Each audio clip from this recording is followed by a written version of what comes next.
தமிழ்நாட்டில் சுற்றுலா வாகன தொழில் செய்யும் உரிமையாளர்கள் மற்றும் ஓட்டுநர்கள் அனைவருக்கும் வணக்கம். நமது சுற்றுலா வாகன தொழில் செய்யும் மேக்ஸி கேப் வாகனங்களுக்கு காலாண்டு முறையில் அரசுக்கு சாலை வரியை செலுத்தும் முறை நடைமுறையில் இருந்தது. காலாண்டு முடிந்து 45 நாட்கள் தவணையை செலுத்த காலக்கெடு விதித்திருந்தது.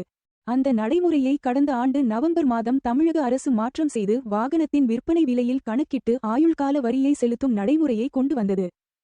இதற்கு வாகன உரிமையாளர்கள் கடும் எதிர்ப்பு தெரிவித்தனர்.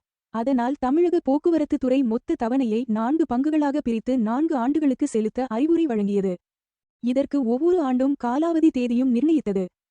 அந்த தேதி முடிந்ததிலிருந்து சலுகை காலம் எதுவும் அறிவிக்காமல் காலக்கெடு முடிந்து விட்டது என தமிழக போக்குவரத்து துறை பல மடங்கு அபராத தொகையை விதிக்கிறது. இதனால் வாகன உரிமையாளர்கள் மிகுந்த அளவில் பாதிக்கப்படுகிறார்கள். தமிழக போக்குவரத்து துறையில் பல முறைகேடுகள் நிகழ்ந்து கொண்டிருக்கும் போது மேக்ஸி கேப் வாகன உரிமையாளர்களை மட்டும் அதிகப்படியான அபராதம் செலுத்த தமிழக போக்குவரத்து துறை நிர்பந்திக்கிறது. தொடர்ந்து இதுபோன்ற தமிழக போக்குவரத்து துறையால் சுற்றுலா வாகன தொழில் செய்யும் அனைவரும் அவலநிலையை சந்தித்துக் கொண்டு இருக்கிறார்கள்.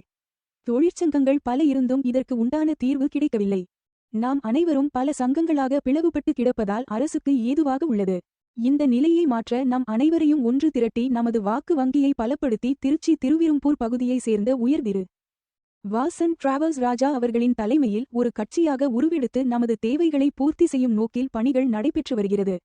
மேலும் விவரங்களுக்கு திரையில் தெரியும் திண்டுக்கல் மாவட்டம் செம்பட்டி பகுதியை சேர்ந்த சக்திவேல் மற்றும் திருப்பூர் மாவட்டம் குன்னத்தூர் பகுதியை சேர்ந்த சக்திவேல் அவர்கள் தொலைபேசி எண்ணை தொடர்பு கொள்ளலாம். நன்றி.